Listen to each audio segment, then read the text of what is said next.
Assalamualaikum warahmatullahi wabarakatuh. Bapak dan Ibu yang saya hormati, ini pertemuan tanggap darurat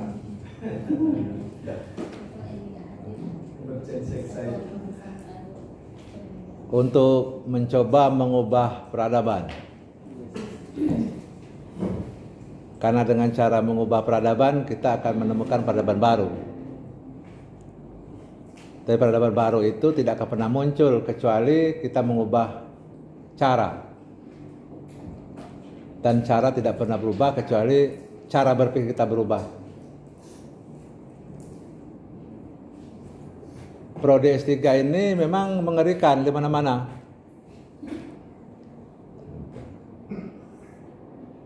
Orang bersemangat mendaftar tapi sengaja berleha-leha untuk menyelesaikan.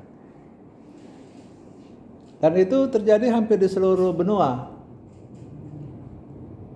Di Amerika itu 10 tahun terakhir itu angka tertinggi produktivitas itu 56%. Artinya kalau ada 100 kandidat PhD,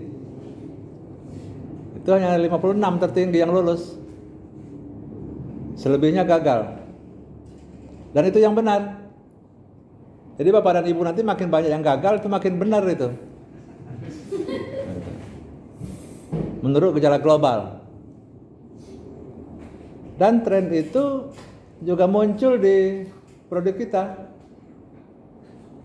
Saya menginisiasi aja, tadinya saya ngajak Prof. Wahidi karena beliau ketua program. Tapi karena beliau ada kegaduhan khusus, lalu pulang duluan.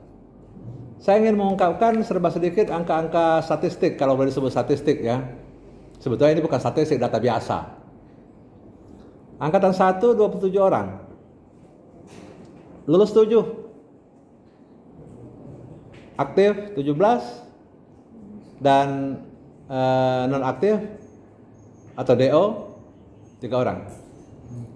Angkatan kedua 24. Lulus 3. Aktif 17. Non-aktif 3. Ciut atau cuti 3. Angkatan ketiga 18 orang, lulus 2, aktif 15, cuti 1. Angkatan keempat 22 orang belum ada yang lulus. Angkatan kelima, nah ini apalagi ya. Tapi semua masih dalam daftar aktif. Total keseluruhan yang lulus dari 5 angkatan itu 12 orang. Yang non-aktif 8 dan yang cuti 4. Saya terinspirasi oleh angkatan ketiga. Ini sudah ada 2 yang lulus. Mereka bisa menyelesaikan 3 tahun. Dengan tradisi seminar proposal itu setelah ujian komprehensif memasuki semester 4. Ini memang luar biasa yang 2 orang ini. Dan kelihatannya 2 orang ini akan meraih predikat cum laude. Yang satu sudah, yang satu tadi masih kita diskusikan.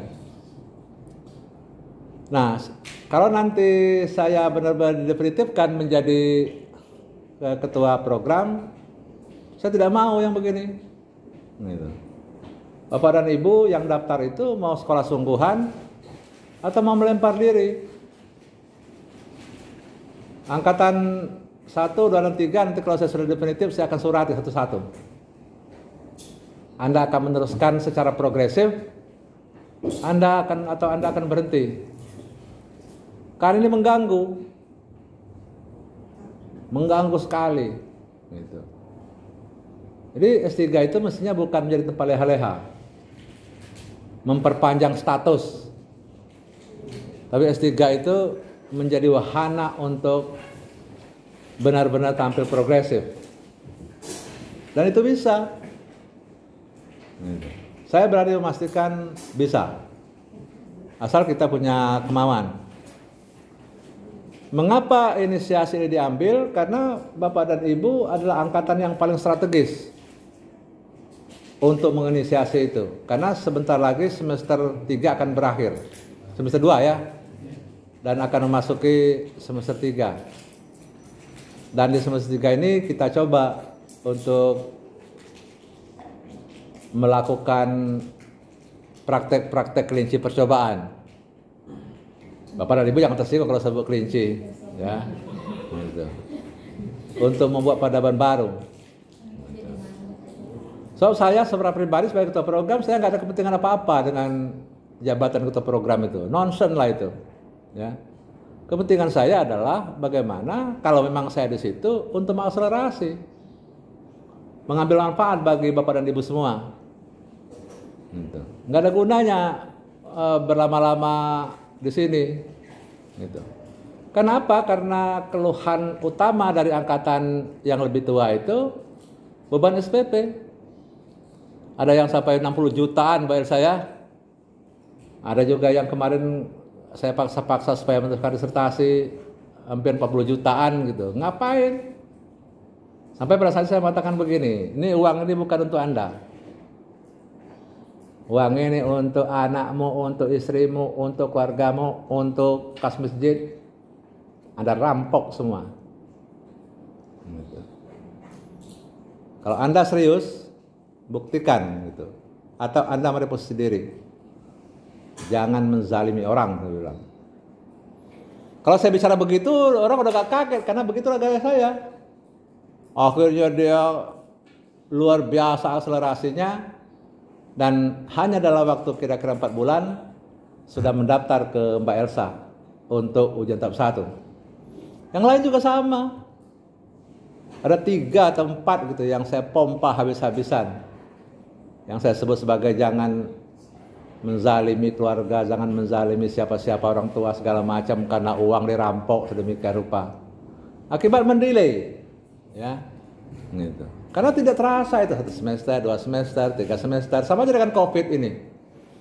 Udah setahun 3 bulan gitu, rasanya baru kemarin. Jawab itu dan bunti leha-leha nanti 2 semester, 3 semester itu akumulasi uang itu luar biasa. Saya tahu Bapak dan Ibu banyak uang gitu, tapi kan jangan banyak uang itu untuk pamer, berapapun juga saya sanggup bayar. Karena uang itu kan bisa digunakan untuk kepentingan lain. Nah karena itu maka kita akan mencoba menginisiasi. Kalau memang Bapak menyepakati, bagaimana semester ini awal semester depan kita akan coba eksekusi untuk menyusun proposal sambil kuliah yang kekhususan itu, dan harapannya nanti di akhir semester itu semua proposal sudah selesai bagi yang mau. Ini tidak wajib ini ya. Jadi Bapak dan Ibu yang mau cepat penyelesaian studi kita akan wadahi gitu. Tapi bagi yang sengaja mau berleha-leha juga kita wadahi, karena hidup ini pilihan. Ini silakan aja nanti. Jadi tidak ada seorang pun yang boleh mengatakan Ketua Prodi S3 memaksa supaya cepat lulus, nggak ada itu. Tapi bagi Bapak dan Ibu yang mencoba untuk mengakselerasi studi, kita akan wadahi. Tapi bagi Bapak dan Ibu nanti saya akan membiarkan diri seperti air mengalir, silakan. Gitu. Kita bebaskan aja. Tapi air itu kalau dibiarkan mengalir, kapan dia menjadi energi listrik? Kapan dia menjadi simpanan air ketika musim kemarau? Dan kapan dia bisa mengaliri lahan pertanian untuk kesejahteraan manusia, gitu. Jadi filosofi air mengalir ada benarnya, tapi salahnya juga banyak, apalagi salah kaprah, gitu ya. Nah, kira-kira begitu. Memang ini tidak gagasan baru. Ini sebetulnya sudah dicetuskan juga oleh Perwahidi ketika menjadi ketua program. Dan kita sudah terlibat dalam banyak diskusi. Yang jadi masalah memang urusan pembiayaannya, karena di S3 ini sebetulnya nyaris free. Karena di UNIP itu polanya pola Raymond, lalu ada batas maksimum. Menurut saya kemarin berapa Mbak Elsa saya kredit waktu ini remunerasi 100, ya 120-an, itu hanya diakui 80 poin. Artinya semua serba loss gitu. Nah sekarang itu kita akan menggeser Pertama, menggeser kemungkinan memperpendek masa studi. Yang kedua, menggeser keluhan-keluhan kawan selama ini, gitu. Ya, kawan-kawan selama ini terus terang saja belum berani membuat keputusan menyusun proposal lebih awal itu karena memang itu nanti masih inisiasi internal program studi, gitu. Karena pembuatan SK itu oleh dekan dan biasanya dekan itu menghendaki setelah jelas proposalnya. Itu mengandung makna bahwa tradisi selama ini terus berlarut-larut itu karena memang ada kesungkanan. Pak Wahid itu kan orang Solo, jadi kalau orang Solo itu halus sekali gitu. Saya mau seperti itu, tapi bagaimana kita mengapresiasi dosen? Gitu. Saya bilang soal apresiasi dosen mestinya diserahkan kepada para mahasiswa dan akan seperti apa nanti kan juga kita bisa diskusikan. Yang jelas secara kelembagaan kita memang tidak boleh menginisiasi itu, gitu. Nah, jadi sekali lagi saya ingin menggariskan nanti bagi yang memang siap nanti kita akan desain. Artinya adalah awal semester ini proposal itu akan kita bedah dan Bapak dan Ibu harus sudah mulai paling tidak membibit gitu ya, dalam hitungan hari ini membibit embrio proposal. Nanti dari kecenderungan itu kita akan coba bagi, karena membagi ini juga tidak sederhana itu Pak Kris ya, karena dari prodi-prodi lain juga sekarang itu yang di luar home base itu sudah cenderung kuat sekali menolak. Di rapat kemarin itu kuat sekali daya tolaknya, gitu. Kenapa? Karena tanggung jawabnya besar dan nyaris tidak ada apresiasi apa-apa, gitu. Dan keluhan itu hampir semua. Makanya ada gerakan di level master dan doktor itu makin sedikit masa makin bagus. Tapi saya sebagai ketua program saya tidak mau. Saya ingin tunjukkan bahwa saya kredibel sebagai ketua program. Karena itu pada hari Jumat lalu saya tanya ke Mbak Elsa, berapa masa kita calon? 12 lah. Ya 12. Di mana muka saya sebagai ketua terpilih? Tanggal 11 saya bom sorenya itu. Besoknya itu loncat jadi 32. Gitu. Dan hari ini itu loncat jadi 40. Ya. Belum tentu juga.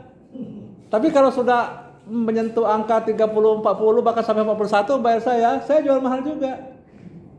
Bagi yang sudah terdaftar di sini tapi meyakinkan diri belum akan ikut, silahkan keluar dari grup, gitu. Tapi santun-santun mereka tuh, mohon maaf Prof, gitu. Saya sudah memutuskan untuk sementara belum, gitu. Saya izin keluar ya, keluar. Kalau nggak salah ada 2 yang keluar itu, gitu. Tapi saya yakin sekali kita tahun ini tuh mendekati angka 40, karena efek dari ujian promosi dokter 2 hari ini juga masih menggelinding. Saya dapat WA dari beberapa orang gitu. Mereka atraktif sekali karena kemarin saya umumkan bagi yang mau studi 2 tahun setengah datang ke sini. Dan kalau nanti kita produktivitasnya bisa tinggi, saya berharap orang asing itu belajar ke S3 ilmu pendidikan ini. Gitu. Kualitas kita garansi. Di satu sisi, di sisi lain masa studi itu bisa diakselerasi sedemikian rupa. Saya kira begitu yang bisa saya sampaikan di sesi awal ini sebelum kita diskusi dan mungkin juga menunggu yang lain. Saya akhiri, wassalamualaikum warahmatullahi wabarakatuh.